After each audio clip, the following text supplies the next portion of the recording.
마지막 보고. 안녕하세요. 고영모 경제평입니다. 2025년 9월 8일 활기찬 월요일입니다. 이곳 광주 날씨는 표천입니다. 지금 세계 무대는 우축이 치열하게 맞붙고 있습니다. 한쪽에는 푸틴 시대의 도전, 다른 쪽에는 트럼프의 재정의 수가가 쏟습니다. 겉으로는 서로 으르렁거리며 자유무역의 철퇴를 가하고 보호무역의 벽을 높이고 있지만 물밑에서는 치열한 경제 전쟁을 벌이고 있습니다. 그 전쟁터는 바로 북극입니다. 이 긴장과 경쟁, 그리고 때때로 나타나는 화해는 향후 30년은 지나야 승자가 갈릴 만큼 장기적인 싸움이 될 겁니다. 북극해 항로의 경제적 영향. 이 구도 속에서 북극해 항로가 왜 주목받는 건가요? 네, 첫째는 물류비 절감입니다. 북극해 항로는 유럽아시아간 거리를 40% 감소시킵니다. 기존 수에즈 운하보다 1215일 빨라지고 연료 기보업료가 줄어들면서 중국과 수출국들의 수출 경쟁력이 강화됩니다. 둘째는 새로운 교역로 확보입니다. 지금까지는 중동과 수에즈 운하에 지나치게 의존했는데 북극 항로가 열리면 지정학적 리스크를 분산할 수 있습니다. 셋째, 러시아 북동 시베리아 물류 허브화입니다. 북극 항로는 시베리아 철도와 북동 내륙 운송망과 연결되며 러시아를 동서양을 잇는 복합 물류 네트워크 중심으로 바꿔놓습니다. 마지막으로 북극 항로는 러시아의 외교 카드입니다. 유럽, 중국, 일본, 한국 모두에게 매력적이기에 푸틴은 이를 전략적으로 활용하고 있습니다. 북극 자원 개발의 의미. 항로뿐 아니라 자원도 중요한 포인트죠.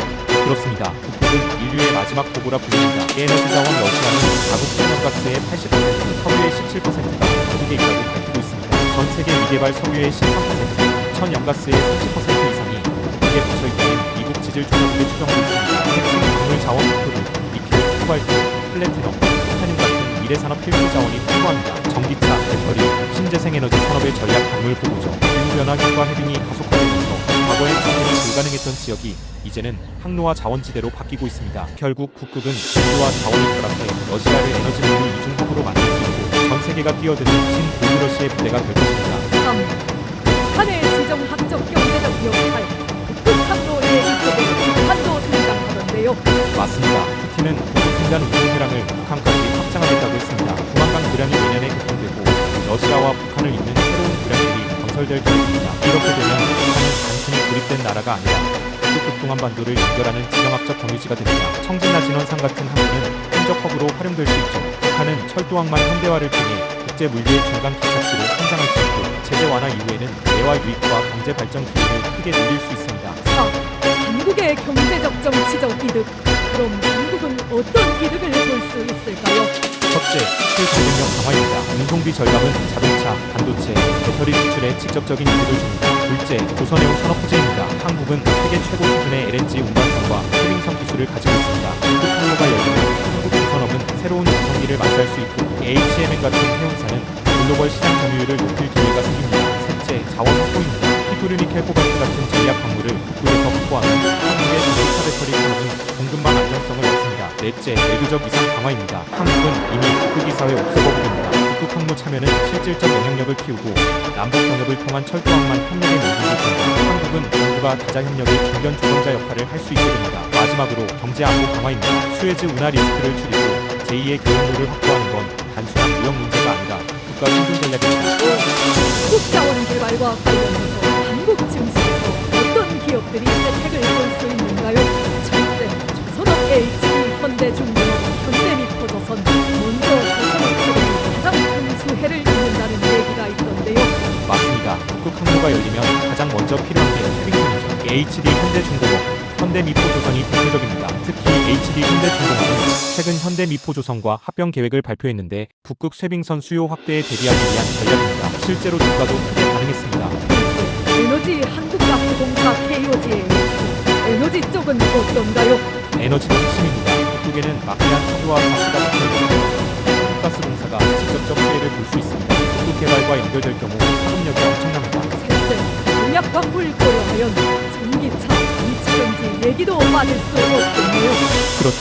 전기차 배터리에 필요한 건 니켈, 코발트, 히토류인데 북극에도 이런 광물이 많습니다. 여기서 주목할 기업이 바로 고려아연입니다. 최근 미국 심해광업 기업에 지분 투자하면서 자원 확보 전투기지를 마련했죠. 북극 광물과 연계되면 엄청난 시너지를 낼 수 있습니다. 넷째, 해운물류 강적 수혜 기업들.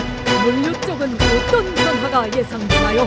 북극 항로가 본격적으로 열리면 해운물류 기업들이 수혜를 봅니다. 유럽까지 운송거리가 40% 줄어들거든요. 부산항에도 북극 항로 전담 TF가 꾸려지고 있어서 해운사 HMN과 관련 장비 기업들이 장기적으로 이익을 볼 수 있습니다. 첫째, 신재 신재생 소재, 한화솔루션 등 마지막으로 신재생 에너지 기업들도 포함될까요? 네, 북극에서 확보한 광물, 배터리, 태양광, 신재생 산업에 쓰이는 하나솔루션 같은 신소재 에너지 기업들도 간접 수혜가 가능합니다. 미래 먹거리를 잡는 데 연결되는 거죠. 정리해보면 조선업은 HB, 현대중공업, 현대미포조선, 에너지는 한국가스공사, 광물은 고려아연, 산업 HM은 신재생까지 다양한 기업이 북극자원 개발의 수혜 후보군이 되는군요. 맞습니다. 북극은 단순히 얼음이 녹는 문제가 아니라 21세기 자원 경쟁의 문제입니다. 한국 기업들도 여기에 어떻게 참여하느냐에 따라 증시에서 새로운 기회를 잡을 수 있습니다. 오늘 이야기를 들어보니 북극 항로는 단순한 길이 아니라 자원, 물리, 지정학이 얽힌 대전략 무대라는 게 확실히 느껴집니다. 맞습니다. 이제 인류는 지구의 마지막 보고인 북극 자원 개발을 시작합니다. 기술은 AI 무대는 앞으로 30년간 인류의 먹거리를 책임질 자원 전쟁터가 될 겁니다. 그럼 그 이후는 뭘 먹고 살까요? 걱정도 팔자입니다. 달나라에 가서 태토리를 풀고 화성에서 새로운 물질을 가져오면 되겠죠.